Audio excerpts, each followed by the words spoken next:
আবির্ভূত করার নিমিত্তে অর্জুনের সারথি হয়ে যে পাঞ্চজন্যধারী এই ভারতবর্ষের মাটিতে, এই আর্যাবর্তের মাটিতে যিনি আনয়ন করেছিলেন অর্জুনকে মাধ্যম করে সমগ্র জগৎবাসীকে করেছেন দান শ্রীমদ্ ভগবদ গীতা।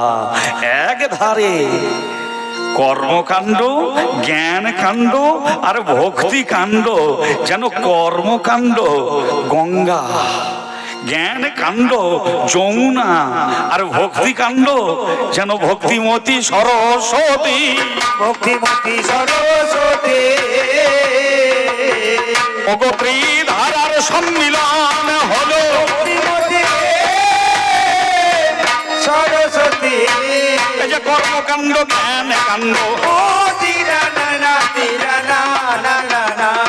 এই ভক্তি কাণ্ডের স্রোতে ত্রিতাবে বেদনের দূরীভূত অবশ্যই হবে এই মানব জীবনে। অর্জুনকে মাধ্যমে করে সেই পার্থ সারথি কৃষ্ণ শ্রীমদ্ ভগবদ গীতার তত্ত্ব জগতে করেছেন আনয়ন। সেই গীতা তত্ত্বের মহিমা কথা আজি হবে আলাপন। বিষয়বস্তু অর্জুন আর হনুমান। মাননীয় ভক্তমণ্ডলী, আমার যে জন প্রতিপক্ষ কাব্যে সে জনে অতি দক্ষ, সুর ছন্দে পরিপক্ষ জানেন সর্বজন। আপনাদের এই সেরান্দি গ্রাম বড় ধন্য, বছরে প্রায় 7-8 পালা গান হয়। আমার বিপক্ষে যিনি আছেন তিনি একাধারে এই সেরান্দি গ্রামে 30 বছর যাবৎ তিনি গান করে এসেছেন, নন্দদুলাল মাঝি মহাশয়। আর আপনারাও আমাকে চরম ভালোবাসেন। 1 বছরের মধ্যে আমার কিন্তু এই 5 নাম্বার পালা বোধহয় গান করা হচ্ছে সেরান্দি গ্রামে। মাটিতে বিরাট গ্রাম, একটা গ্রামে 2টো জেলা। এ গ্রামে গান করতে আসা যেন বড় ওই ঠেলা। হ্যাঁ, আমার মনে প্রথমে ভয় হতো, এই যে সেরান্দি গ্রাম বিরাট গ্রাম, মহান মহান জ্ঞানী গুণী মানুষ আছেন, আমি অতি অজ্ঞজন, আমার তো কোনো সঞ্চিত জ্ঞান কাণ্ডই নাই, আমি কেমন করে গান গাইব, কেমন করে গান গাইব। এই মহাপ্রাজ্ঞ প্রবীণ সমাজে মনে করে গান গাইব সমাজেতে। তথাপি এখন এই মুহূর্তে মনে হয় না না, এমন জ্ঞানী গুণী মানুষের যদি চরণ রজ মস্তকে ধারণ করতে পারি তাহলে জীবনেই আমার হবে ধন্য, জীবন আমার হবে ধন্য। তাই নামে ধরিলাম তৃতীয় পাণ্ডবে অর্জুন, হবে ধন্য। আমার প্রতিপক্ষ হনুমান। না না না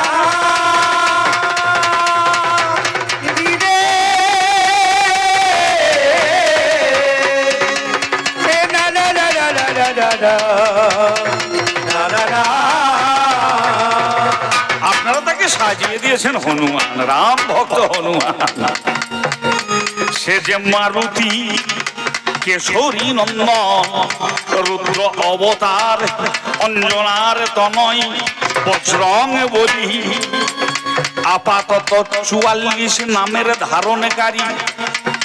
রামচরিত মানুষে তুলসীদাস বলছেন হনুমানের 40 নাম।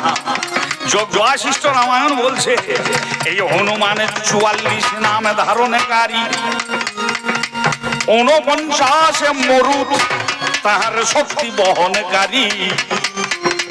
স্বয়ং শিব অংশে রুদ্রাংশ, ব্রহ্মার অংশ তাতে, তাই তাকে ব্রহ্মংশও বলা হয়। সামান্য ধনে কিন্তু এই হনুমান নয়, পবন তো নয়, সে আবার পবনেরও তো নয়।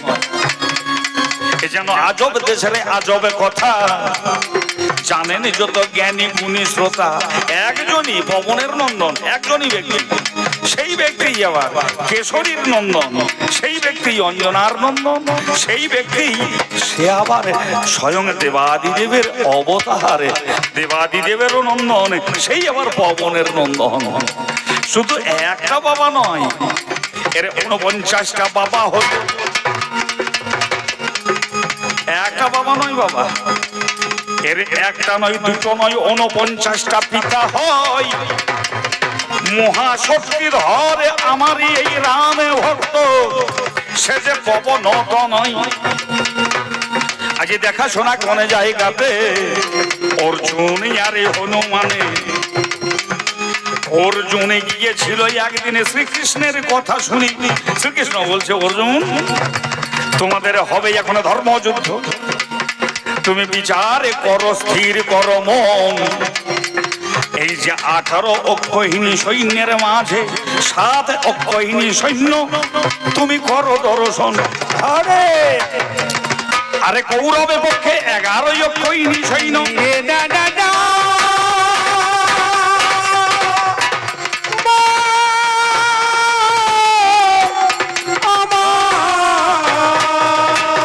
তোমার বিপক্ষে দুর্যোধনের পক্ষে, কৌরব পক্ষে, ধাতরাষ্ট্রগণের পক্ষে আছে 11 অক্ষহীনী।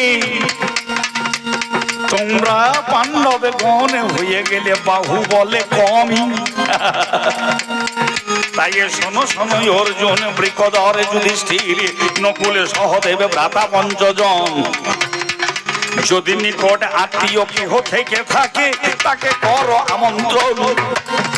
সঙ্গে সঙ্গে বৃকোদর সেই কেশবকে কই, পরিচয় হয়েছিল কাম্যবনে কদলির বাগানে, সেই পবন প্রণয়।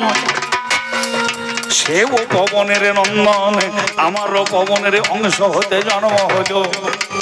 যে কারণে সম্পর্কে সে দাদা আর আমি ভ্রাতা হলাম। শোনো দুর্বাদল, অবশ্যই আনবে তার এই অতি যতনে। কোন জায়গায় আছে সেই বীর হনুমান? আরে সঙ্গে সঙ্গে কে সবে এই পঞ্চ ভাইকে কয়, দেখবে নির্জন প্রদেশে থাকবে, দেখো যেথায় আছে শিবলিঙ্গ, জ্যোতির্লিঙ্গ, মিথ্যা কথা নয়। যে জায়গায় শিবের জ্যোতির্লিঙ্গ আছে বিদ্যমান, ঠিক সেই জায়গাতে এই বজরং বলি সদাই করেন ভ্রমণ। কেন কেন কেন? কেননা পঞ্চমুখে রাম নাম সদাই কীর্তন করে ভোলা ত্রিপুরা। সে ভোলা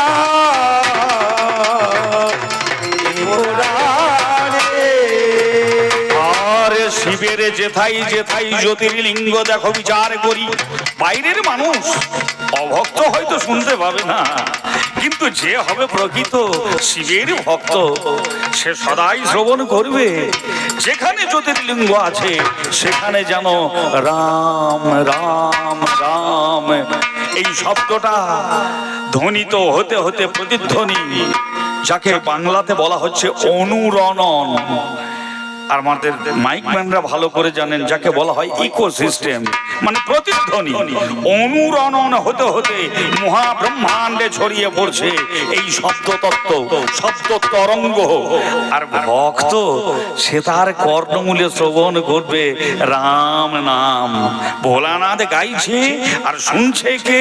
এই দাপর যুগের মাঝে একমাত্র ওই কান আছে হনুমানের। যে কারণে হনুমানের আর এক নাম লম্বকর্ণ বটে। সিদ্ধিদাতা গণেশের নাম লম্বকর্ণ, হনুমানেরও আর এক নাম লম্বকর্ণ। তার বিরাট কর্ণের দ্বারা সূক্ষ্ম রাম নাম, জ্যোতির্লিঙ্গ হতে উত্থিত রাম নাম এই হনুমান শ্রবণ করবে। তুমি ভ্রমণ করো জ্যোতির্লিঙ্গ, যেথায় আছে পতিত। এ ভ্রমণ করো জ্যোতির্লিঙ্গ, যেথায় আছে পতিত। অন্বেষণে করে আনো তাহারে তরিত, অন্বেষণ করে আনো তাহারে তরিত। তুমি যাবে জ্যোতির্লিঙ্গ স্থানে, যাবে জ্যোতির্লিঙ্গ স্থানে, যাবে জ্যোতির্লিঙ্গ স্থানে, যাবে জ্যোতির্লিঙ্গ স্থানে। দেখতে পাবে হনুমান, স্থান দেখতে পাবে হনুমানের যাবে জ্যোতির্লিঙ্গ স্থানে। ভক্তমণ্ডলী, সেই শ্রীকৃষ্ণের কথা মতো অর্জুন ফাল্গুনি, হাই গো অর্জুন ফাল্গুনে ওদি না। হনুমানকে অন্বেষিতে চলিছে এখনই, হাই গো চলিছে এখনে অনি না। এই আর যাবর্তের মাঝখানেতে 12টা জ্যোতির্লিঙ্গ রয়, হাই গো জ্যোতির্লিঙ্গ রায় অনিরা না। যেন ধীরে ধীরে এই ফাল্গুনি ভ্রমিয়া বেড়ায়। হাই গো অনিয়া বেড়ায় অনিরা না। সেই সৌরাষ্ট্রে সোমনাথের মন্দিরেতে গেল, তথাই কিন্তু হনুমানের দেখা নাহি পেল।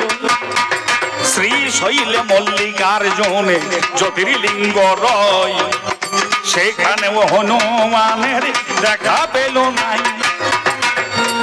এবার উচ্চইতে মহাকাল জ্যোতির্লিঙ্গ আছে, ধীরে ধীরে অর্জুনে আমার তথায় পৌঁছে গেছে। মাননীয় ভক্তমণ্ডলী, এই কবিগান তো কাব্য আর শাস্ত্রের গান, কাব্য এবং সাহিত্যের গান। অনেক কিছু গোপন কথা এখানে জানা যায়। এই প্রকারে জ্যোতির্লিঙ্গ ভ্রমণ করতে করতে শাস্ত্র যেটা বলছে, সৌরাষ্ট্রে সোমনাথং শ্রী শৈলে মল্লিকার্জুনম উজ্জয়িনম মহাকালম ওঙ্কারম মলেশ্বরম পরল্লাং বৈদ্যনাথং জটাকিন্নাং ভীমশঙ্করম সেতু বন্দে তুরানে সং নাগে সং দারুকা বনে। এবার ভ্রমণ করতে করতে জানি সেই সেতু বন্ধ রামেশ্বরের তীরে। নীরে না না না নীরে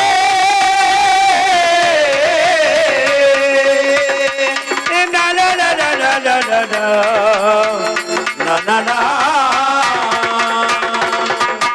অর্জুনে যখনই উপনীত আহা হলো ধীরে ধীরে, অর্জুনে চারিদিকে করে নিরীক্ষণ। এই তো সেই রামেশ্বরম তীর্থক্ষেত্র, পুণ্য জ্যোতির্লিঙ্গ স্থান। তবে মনে হচ্ছে অদূরে হতে যেন কি ধ্বনি ভেসে আসে। পাশেই আছে মহাসমুদ্র, সমুদ্রের গর্জনে কি আসে ভেসে। অর্জুন ভাবছে ওই কি সমুদ্রের গর্জন? না, একদিকে সমুদ্রের গর্জন আর একদিকে অর্জুন যেন কানে শুনতে পাচ্ছে, ওই তো রাম রাম রাম ধ্বনি কোথা হতে উত্থিত হচ্ছে। অর্জুন যেন মনে মনে ভাবছে, ওই মহা সিন্ধুর ওপারে হতে কি সঙ্গীত ভেসে আসে। ওই মহা সিন্ধুর ওপার হতে কি সঙ্গীত ভেসে আসে। ওই মহা সিন্ধু পার হতে এই সঙ্গীত ভেসে আসে। ওই মহা সিন্ধু ওপার থেকে কি যে ধ্বনি ভেসে আসে, কে ডাকে মধুর তানে কাতরে প্রাণে। আয় চলে আমার পাশে মহা হরি হরি ধরি উদ্ধরি ভক্তমণ্ডলী। এই সঙ্গীত ভেসে আসে ওই মহা সিন্ধু পার থেকে। সেই ধ্বনি অনুসরণে গো নীরে না না না নীরে না না না না না না না না না। এই ধ্বনি অনুসরণ করে অর্জুন ধীমান যেন ধীরে ধীরে উপনীত হয়েছে ধ্বনির উৎসের স্থান। হ্যাঁ, এইখানেই তো ধ্বনিটা উঠছে বলে মনে হচ্ছে। ধ্বনি যেখানে উঠছে, উৎসস্থল কেন্দ্রবিন্দু, ঠিক সেই জায়গাতে অর্জুন পৌঁছেছে। করো জুড়ে দাঁড়িয়ে আছে, কিন্তু দেখিতে না পাই কোথা হতে এই জয় রাম ধ্বনি উত্থিত হয়।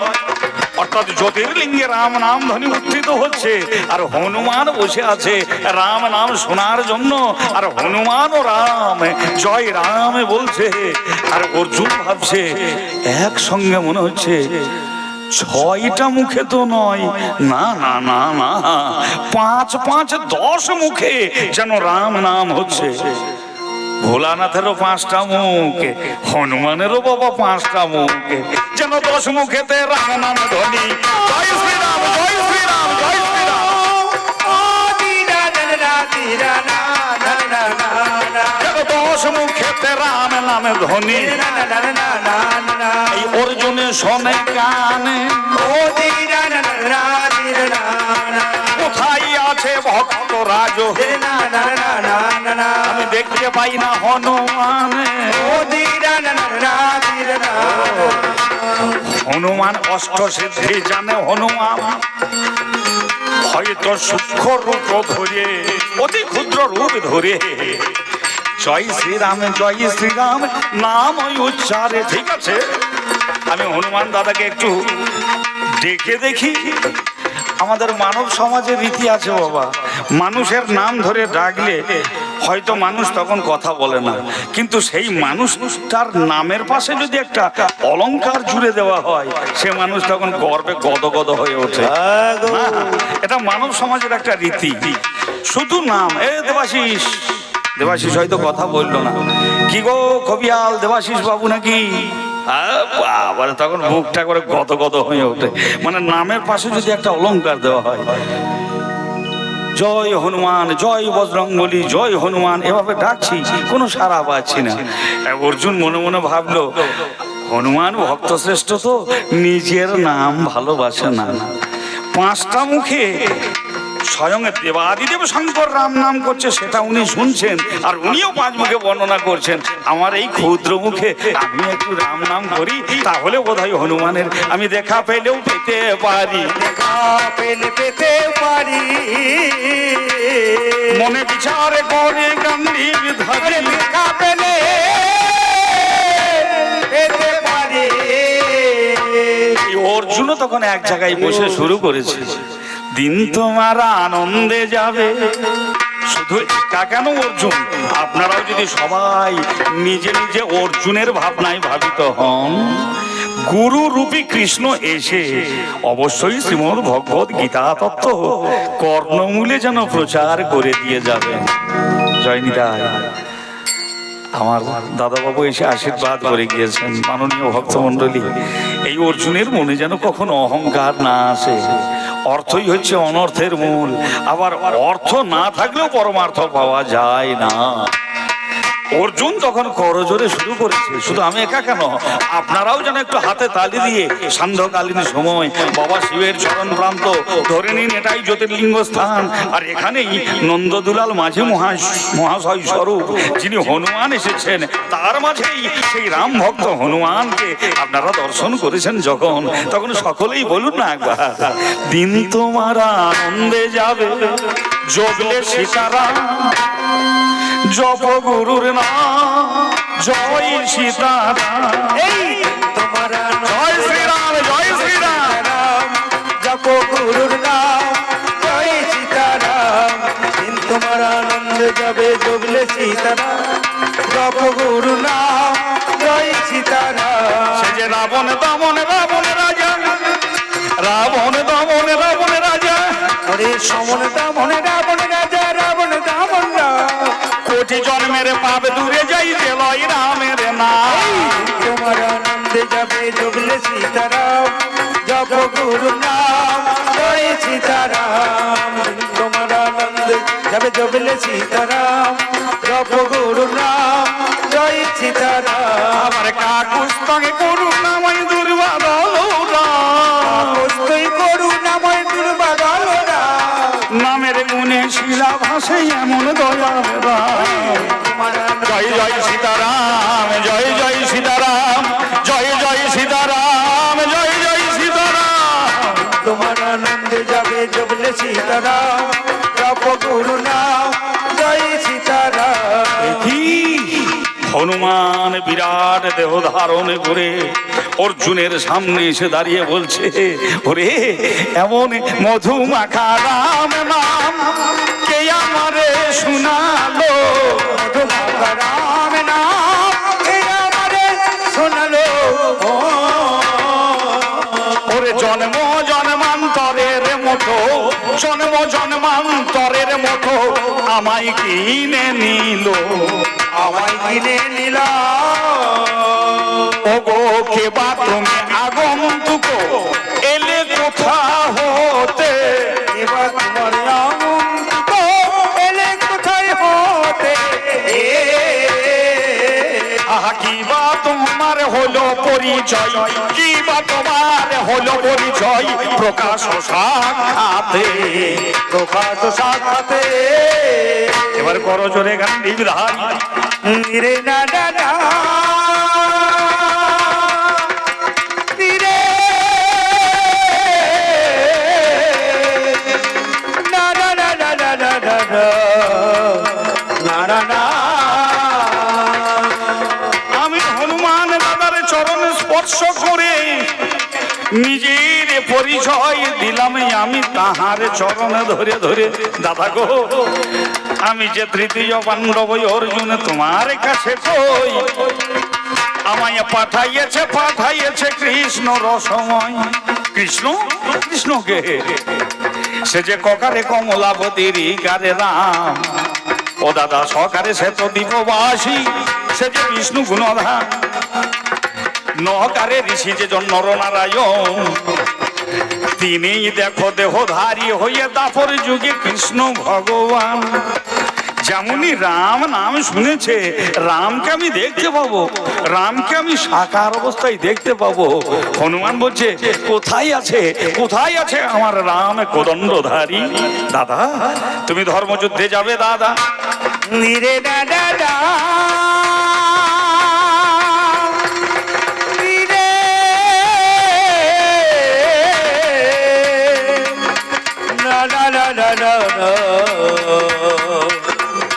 না না না আমি দিতে এলাম তোমায় নিমন্ত্রণ, তুমি তথাই করিবে দর্শন তোমার সেই রাম ভগবান, যে জনে কৃষ্ণ রূপের মাঝখানে কভু কমলাবতী, কভু রাম, কভু সে তো দীপবাসী বিষ্ণু ভগবান। তিনি গর্গ ঋষি নাম রেখেছেন, তিনি দাপর যুগে কৃষ্ণ ভগবান। ওই স্বর্গের দেশে কুরুক্ষেত্রের মাঝে পুরুষোত্তমে কৃষ্ণ যিনি, এই অর্জুনের তিনি সারথি হবেন বলে দিয়েছেন আশ্বাস বাণী। তাই যাবে তুমি কুরুক্ষেত্রে, তোমায় করি আমন্ত্রণ। হাসি হাসি বলেছিল সেই পবন নন্দন, হ্যাঁ ভাই যাবো, আমারে ভগবানে দেখা হবে কুরুক্ষেত্রে গেলে, ভগবানের দেখা হবে কুরুক্ষেত্রে গেলে। তাই হনুমান দাদা এলো আমার সাথে চলে, আমার সাথে চলে। হনুমান দাদা আমার সাথে তাই এসেছে। আর সেই হনুমান দাদা এসে ধর্মযুদ্ধের মাঝখানে কপিধ্বজ রথের, মানে উনি বসেছেন বলে আমার চন্দ্র দত্ত রথটি হয়ে গিয়েছে কপিধ্বজ রথ। সেই রথের ধ্বজাতে উনি বসে জয় শ্রীরাম ধ্বনি করেন। 17 দিন ধরে উনি আমার রথে ছিলেন। রথ ছেড়ে উনি নেমে চলে যাচ্ছেন, আর আমার রথটা যেন একটু আলগা হয়ে যাচ্ছে, হালকা হয়ে যাচ্ছে। কেননা এই হনুমান রুদ্র অবতার, তিনি বিশ্বম্ভর মূর্তি ধরে রথে ছিলেন, তিনি নেমে যাচ্ছেন। আমি দেখছি হে কেশব, আমার রথটা যেন শূন্য প্রায় মনে হচ্ছে। কৃষ্ণ মুচকে এসে বলছেন, তোমার পাগলা এই দাদাটার কেমন কর্ম দেখো, কেন রথ থেকে নেমে যাও হে, রথ থেকে নেমে যাও হে। মাননীয় ভক্তমণ্ডলী, ঠিক এই জায়গাতে আমার হনুমান দাদা আজ কথোপকথন শুরু করে। কথোপকথন শুরু